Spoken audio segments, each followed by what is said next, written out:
Assalamualaikum warahmatullahi wabarakatuh. Salam sejahtera untuk kita semua. Jumpa lagi dalam Dinamis, Dialog dan Informasi di hari Kamis persembahan KPU Klaten.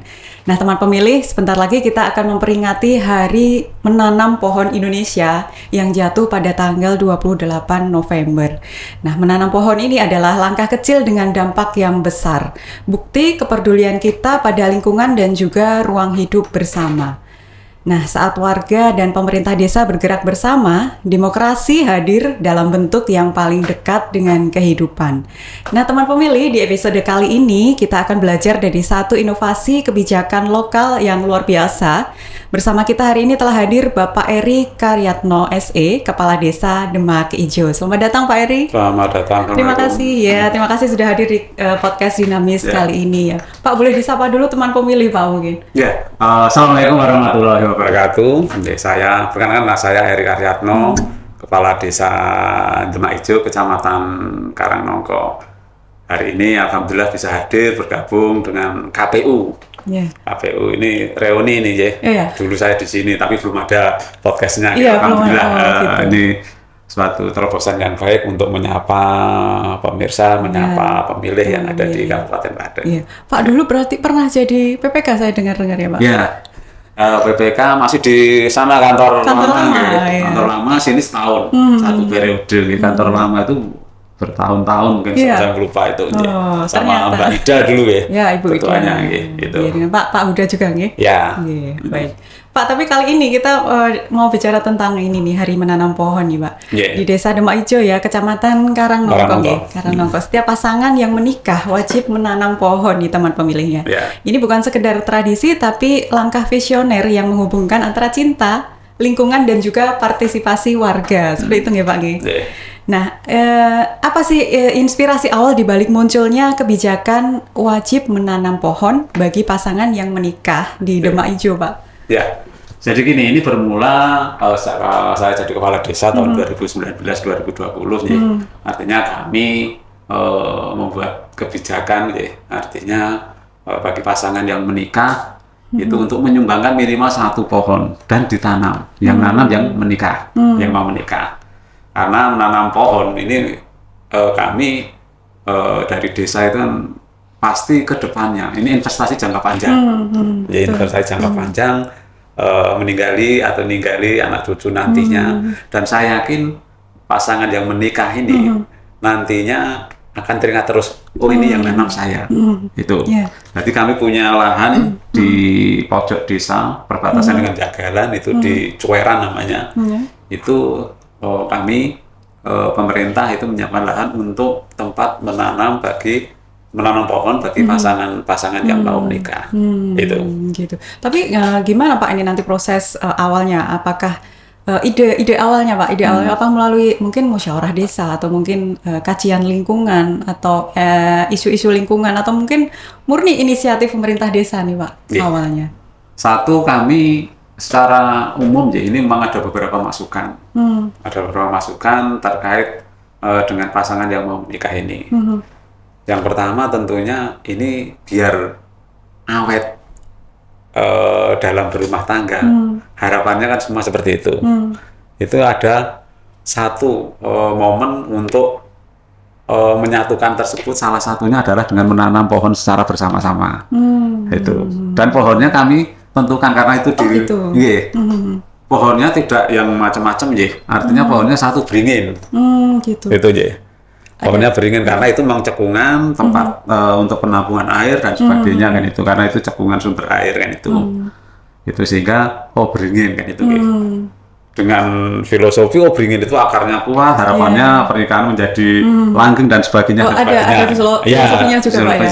Selain juga ditentukan juga dengan kondisi tanah gitu. Kondisi Pak. Artinya kan dulu itu kan kondisinya kurang produktif, memang ya itu tidak bisa ditanami selain itu kan itu Tapi dengan beringin ini kan akarnya kuat, bisa kemana-mana, kemudian yang paling baku lagi bisa menahan erosi dan sebagainya Ya tentunya ada beberapa pertimbangan ya Pak, pemilihan ini bibitnya, kemudian jenis pohonnya. Nanti teknisnya gimana Pak? Mereka benar-benar menanam di situ atau bagaimana? Jadi pasangan tersebut rata-rata hanya satu lah, artinya satu pohon. Satu pohon. Iya, satu pohon, kemudian ditanam bareng, kemudian berdoa di situ semoga, ya artinya semoga kedepannya bisa hidup, kemudian pernikahannya bisa langgeng dan sebagainya kan itu. Dan juga di situ bukan klinik ya, di situ memang sejarahnya sumber cuweran itu juga ada. Oh gitu. Itu ya sejarahnya, artinya sejarah itu benar atau tidaknya kita nggak tahu ya. Gitu. Itu gimana Pak ceritanya? Ada sejarahnya itu? Ya itu ada, istilahnya kan tempat tanda petik wingit gitu ya. Oh gitu. Itu, wingit, tapi sekarang sudah kami rehab, sumbernya sudah kami tata, dan itu menjadi sumber mata air, sumber penghidupan bagi petani. Itu termasuk sumber yang untuk pertanian di lahan di Desa Demak Ijo. Gitu. Itu luasnya berapa Pak? Itu hampir, kalau luas keseluruhannya itu hampir 1 hektar ada. Gitu. 1 hektar. Yeah. Laman jenengan bisa googling di situ sumber cuweran itu bentuknya dan sebagainya. Sekarang udah nggak singgup lagi kan itu, karena udah ketata gitu. Gitu. Iya. Tapi kalau misalnya apakah mungkin ini juga efektif Pak untuk misalnya meningkatkan kesadaran lingkungan juga untuk dan juga rasa kepemilikan warga terhadap desa Pak? Ya. Jadi gini, selain di situ, selain di lokasi sumber cuweran, kami juga ada lahan yang lainnya. Oh gitu. Yeah. Barusan kemarin hari Rabu bekerja sama dengan LH, ya kami menanam tabibuya. Alhamdulillah dapat bantuan tabibuya untuk jalan-jalan terus di desa. Tabibuya itu yang kayak sakura itu Pak? Ya, itu. Jadi kami ada rest area di samping rest area tol itu, itu ada jalan sekitar 400 meter yang kami tanami, dan nanti kedepannya untuk ruang terbuka hijau, RTH.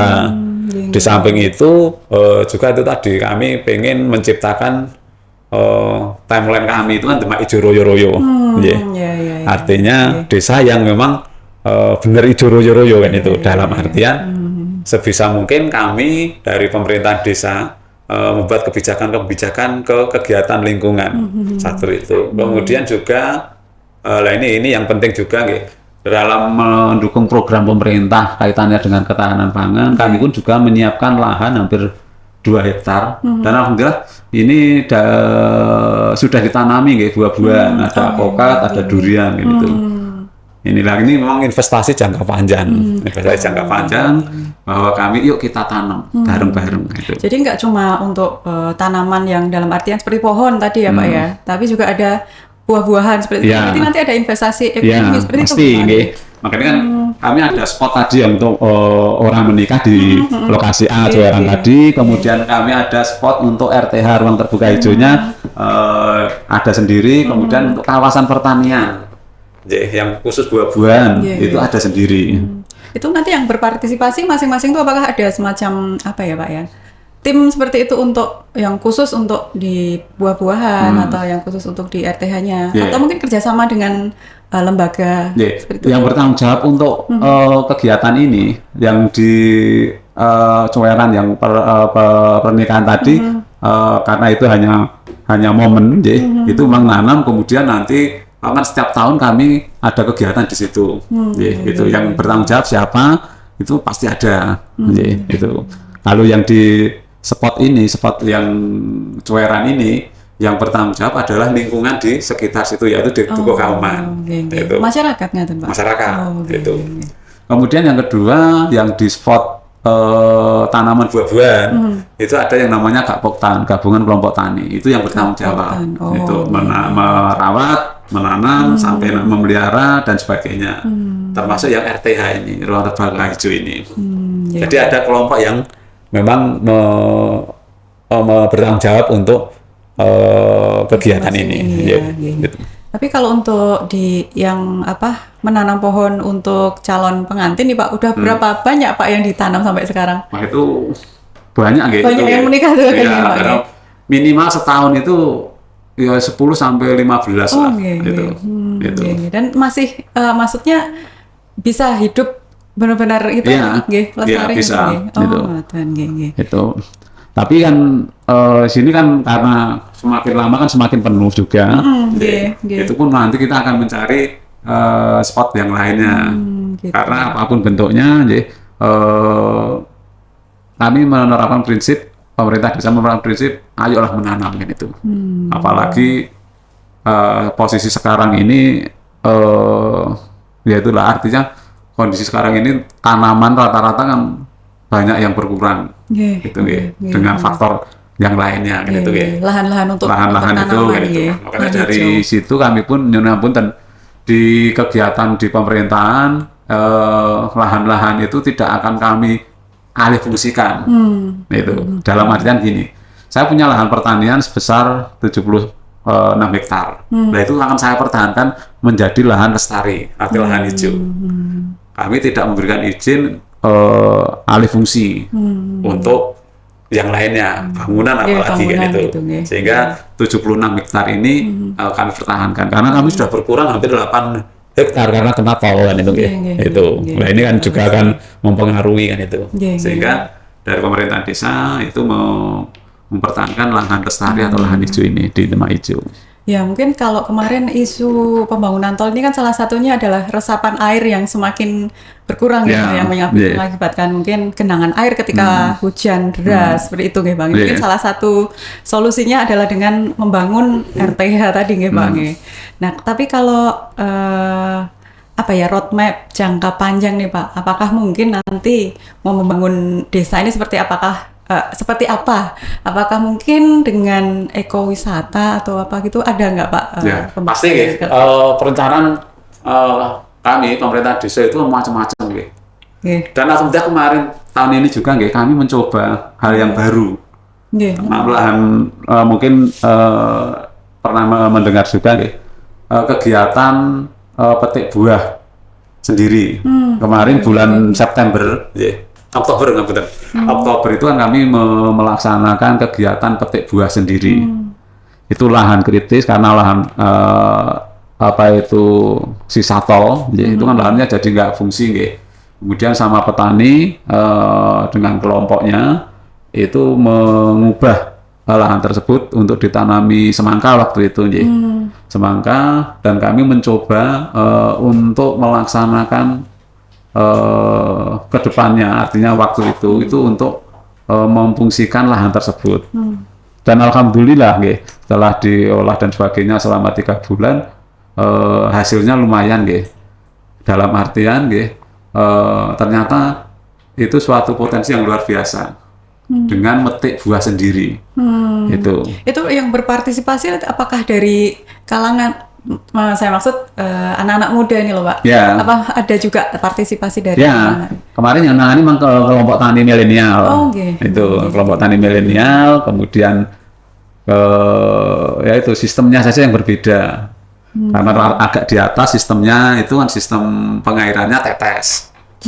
Artinya sistem pengairannya tetes, bukan diambil kemudian dilep, itu enggak, tapi sistem tetes, drip namanya sistem drip tetes.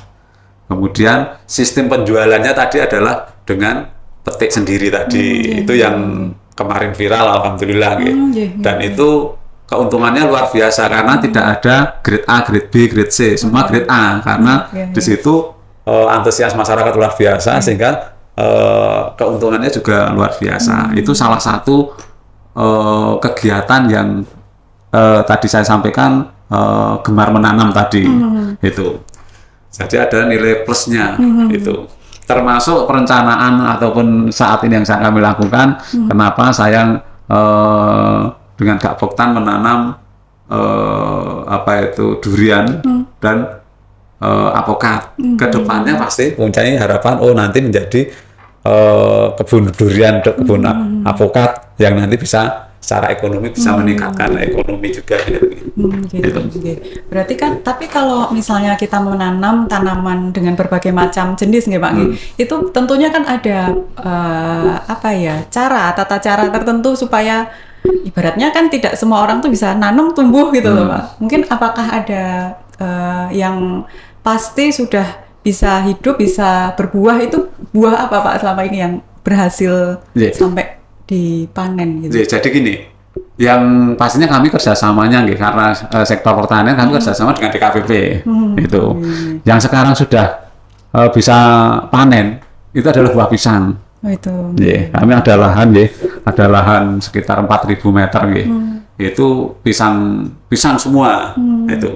Nah, teman-teman bisa melihat nanti di utara Lumbung atau utara rest area itu ada pohon pisang banyak itu. Nah itu kan yang karena umurnya juga tidak terlalu panjang, ya, sekitar 6 bulan 8 bulan itu bisa berbuah dan bisa panen. Ini saat ini bulan ini sudah mulai panen 1-2 kan itu. Itu dari lahan yang kurang produktif juga. Artinya apa? Artinya kalau bisa dilihat tergantung pengolahan perawatan itu menanam. Nek nanam tinggal pergi ya tidak ada gunanya gitu. Pasti kan ya ada perawatan dan sebagainya. Mungkin bagaimana harus diberikan pupuk dan sebagainya seperti itu perlakuannya. Jadi intinya bahwa menanam tapi tidak hanya menanam saja. Pasti ada perawatan. Perawatan kok nggak paham, harus ada pihak ketiga, entah dari dinas terkait atau dengan kelompok lain yang paham. Itu. Jadi untuk yang Demak Ijo itu ada beberapa tanaman ya. Artinya selain pisang apa Pak ini Pak? Selain pisang. Yang pohonnya yang baru buah pisang. Itu. Kan yang lainnya kan tadi misalnya beringan kan tujuannya beda.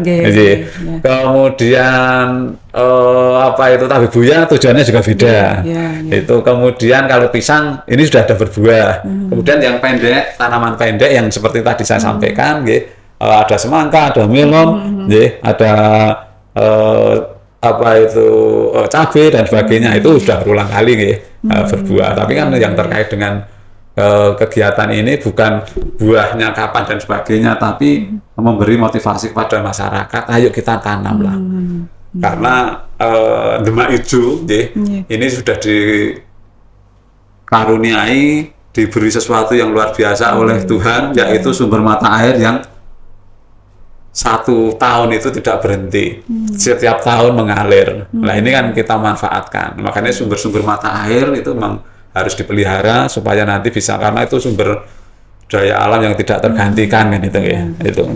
Tapi ini juga apakah ada kemudian menghidupkan UMKM lokal juga nggih Pak nggih? Ya, pasti. Kalau untuk benihnya apakah dari desa atau belinya di desa atau dari luar desa Pak? Dari desa ada. Oh dari desa. Kebetulan kami itu kan ada pasar Pulau Watu itu kan, di situ kanan kiri kan banyak yang berjualan, termasuk toko-toko pertanian. Itu. Di samping itu juga ada bantuan-bantuan dari DKPP seperti tadi tanaman apokat itu bantuan itu. Kemudian durian kemarin beli itu karena kami belinya yang durian yang Anda petik itu yang memang kualitasnya baik, bisa nemu sangking, bawor dan sebagainya gitu. Ya. Menarik sekali loh ternyata ya. Dan ini juga ibaratnya kita melibatkan seluruh warga ya Pak ya, bersama-sama untuk menciptakan lingkungan yang hijau ya, dan sehingga untuk mengurangi isu-isu yang berkembang seputar pembangunan tol ini salah satunya Pak isu lingkungan Pak. Nah mungkin kalau di desa lain nih Pak, di desa lain ingin melakukan hal yang sama nih Pak, seperti ini penghijauan seperti itu, apa saran-sarannya untuk teman-teman? Satu, memang memberi motivasi bahwa menanam pohon itu adalah investasi jangka panjang. Itu karena O2 itu ternyata kan tidak harus beli lewat pohon dan sebagainya, itu kan bisa menciptakan O2. Satu itu. Kemudian jenisnya memang harus dilihat juga jenis pohon. Nah, ini pohon untuk publik atau memang untuk secara ekonomi. Tidak mungkin sekarang kita nanam pohon utamanya diambil kayunya misalnya, itu kan jarang juga itu misalnya jati dan sebagainya yang terlalu panjang itu. Nah kemudian yang ketiga tentunya mensosialisasikan tadi pentingnya sosialisasi kepada masyarakat, dan ini pemerintah juga menerbitkan peraturan desa yang disepakati bersama. Tidak ada gunanya nantinya, contohnya kita menanam pohon apapun di turus jalan, tapi di situ tidak ada peraturan desa lah. Nanti misalnya pohon buah di situ tidak ada peraturannya, ya mubadir lah gitu. Itu pasti tidak akan, misalnya nangka ditanam di situ karena nggak ada aturan bakunya, belum masak sudah diambil dan sebagainya, misalnya kan itu. Berarti sampai ke situ nggih Pak? Ya, itu termasuk hal-hal misalnya, oh ini nanam tabe buya, ini fungsinya apa? Oh, ke depan untuk di situ ada RTH, nanti akan dampaknya kan luar biasa, secara ekonomi juga ada, secara ekowisata juga ada, dan yang terpenting juga bahwa ini loh Demak Ijo. Nah, nanti harapan ke depan kan ada ciri khas di Demak Ijo. Oh, misalnya mau ke kongko-kongko di wilayah Demak Ijo yang tempatnya asri dan sebagainya, oh di tempat ini. Kemudian oh mau eduwisata ataupun yang lainnya, oh di tempat ini. Jadi kami sudah menyiapkan lahan-lahan untuk kegiatan tersebut. Itu. Nah, keren sekali. Apalagi kalau sekarang ya Pak, anak-anak muda kan suka berfoto-foto yang namanya Pak Instagramable gitu kan, yang biasanya nanti terus memilih tempat-tempat yang estetik seperti itu ya Pak ya. Mungkin tadi kaitannya dengan pohon-pohon tabe buya seperti itu kan indah gitu ya Pak ya, kalau difoto. Salah satunya mungkin bisa mendatangkan banyak anak-anak muda ke sana ngoten nggih Pak. Nah, terakhir Pak, tentunya kan ya pada akhirnya setiap kebijakan lahir dari pemimpin yang dipilih oleh rakyat tentunya ya. Dan termasuk juga kebijakan tentang pelestarian lingkungan seperti yang diterapkan oleh Pak Eri tadi. Terakhir Pak nih Pak, apa makna demokrasi yang mungkin bisa dipetik dalam kegiatan menanam pohon nih Pak? Ya, jadi gini, kalau saya melihat benang merahnya menanam pohon dengan demokrasi, hubungannya apa kan itu ya? Satu itu, demokrasi, kalau saya ini kami menanam pohon, ya aku dewi menanam atau tidak misalnya, bicara tentang menanam pohon itu.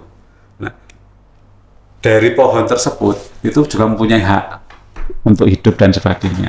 Makanya tadi saya sampaikan, nanam itu gampang, tapi merawatnya yang sulit. Merawatnya, itu. Sama juga, demokrasi itu harus dirawat. Itu, demokrasi harus dirawat. Kita tidak bisa berbicara demokrasi setiap 5 tahun. Nggak bisa, gitu. Itu. Makanya kan ada bicara tentang, kebetulan kan event-event 5 tahunan itu kan banyak gitu. Entah itu pilkada, entah mungkin sekarang kalau kepala desa kan 8 tahun gitu, atau pil-pil yang lainnya, itu pasti berbicaranya tentang demokrasi, tentang hak dan kewajiban. Itu termasuk di sini kami sampaikan bahwa hubungan apa menanam pohon dengan demokrasi. Itu pasti ada hubungannya kan itu dengan asumsi tadi saya sampaikan bahwa menanam pohon itu mempunyai hak untuk hidup setelah ditanam, tapi tidak akan bisa lancar hidup kalau tidak dirawat. Itu juga demokrasi harus dirawat. Dalam artian apa? Bicara demokrasi kan biasanya berbicara pemilih, konstituen, itu kan juga harus dirawat. Contoh kami di Dapil 2, kalau kami tidak dirawat oleh yang kemarin saya dukung, itu pun mungkin akan beda pilihan berikutnya kan itu. Ini jadi benang merahnya di situ itu. Artinya adalah perlu perawatan itu artinya baik demokrasi maupun tadi diasumsikan dengan menanam pohon tadi itu. Oke, baik Pak. Terakhir Pak, terakhir sekali, boleh Bapak sampaikan pesan nih Pak untuk khususnya untuk yang di Desa Demak Ijo, anak-anak muda, masyarakat, dan umumnya untuk seluruh masyarakat di Kabupaten Klaten Pak terkait dengan pelestarian lingkungan. Ya, jadi pelestarian lingkungan ini memang sekarang menjadi hal yang luar biasa. Program-program banyak, ada Proklim, ada daerah sendiri banyak sekali program-program yang terkait dengan pelestarian lingkungan. Tapi semuanya itu tidak ada hasilnya, tidak ada manfaatnya kalau dilakukan setengah-setengah. Itu memang harus berkelanjutan. Artinya apa? Artinya dengan kerusakan alam saat ini seperti ini, itu siapa yang harus bertanggung jawab? Tidak mungkin pemerintah secara umum, harus kita bersama-sama. Kesadaran masyarakat. Itu sekarang yang menjadi isu utama adalah sampah misalnya. Sampah luar biasa, di mana-mana sampah. Itu kemudian sampah itu tidak hanya di kota, sekarang di desa pun luar biasa banyaknya. Itu karena perubahan perilaku masyarakat. Sekarang semua instan semuanya, gitu, semua instan dan semua rata-rata plastik kan itu. Nah, kita tahu plastik itu harus terurainya berapa ratus tahun lagi kan itu. Tidak mungkin kita akan menjadi sehat kalau memang semuanya itu serba instan. Satu itu. Makanya kalau kami bisa mengajak, yuk bareng-bareng. Itu salah satunya ya itu tadi menanam pohon itu memang luar biasa. Itu mungkin mbaknya dengar yang namanya ndeles gitu. Tapi sekarang sudah nggak dingin lagi kan itu. Nggak dingin lagi karena perubahan itu yang luar biasa itu. Nah, monggo kita tanam apalagi ini kalau nggak salah 28 November itu hari menanam pohon nasional gitu. Itu ini yuk bareng-bareng. Ada urutan khusus nggak Pak nanti untuk tanggal 28? Insya Allah ada. Itu artinya sebenarnya rencana kami menanam tabebuya itu kan tanggal 28. Itu tanggal 28 karena ada hal yang karena LH juga punya acara sendiri, ya sudah masuk nggak apa-apa. Itu sehingga kami ada yang istilahnya bahasa kami kan tadi sebutkan bahwa Demak Ijo Royo-Royo itu kan menjadi semangat kami, semangat kami untuk menjadi royo-royo seperti apa, karena royo-royo Ijo Royo-Royo itu asumsikan sejahtera makmur gitu. Itu sehingga ayo bareng-bareng kita berubah, artinya perubahan pola pikir bahwa menanam pohon itu adalah sesuatu dalam bentuk ibadah gitu. Nah, ibadah itu bismillah. Itu bismillah nanti akan dampaknya juga luar biasa. Tapi sekali lagi bahwa tidak hanya menanam tapi juga merawat tadi. Itu. Betul. Baik. Udah Pak, terima kasih. Sami-sami gitu. Nah teman pemilih ya, ternyata banyak sekali insight yang kita dapatkan, banyak inspirasi dan cerita juga, semoga bisa menambah semangat kita untuk menjaga lingkungan ya. Amin. Salah satunya dengan menanam pohon gitu ya Pak G. Terima kasih ya Pak sami-sami sudah datang di podcast Dinamis untuk ceritanya, inspirasinya. Terima kasih. Dan teman pemilih, terima kasih telah menyaksikan Dinamis episode kali ini, dan jangan lupa untuk mengikuti seluruh akun media sosial KPU Kabupaten Klaten untuk dapat mengetahui informasi terkini seputar kepemiluan. Terima kasih telah menyaksikan dan sampai jumpa di episode berikutnya. Wassalamualaikum warahmatullahi wabarakatuh. Waalaikumsalam.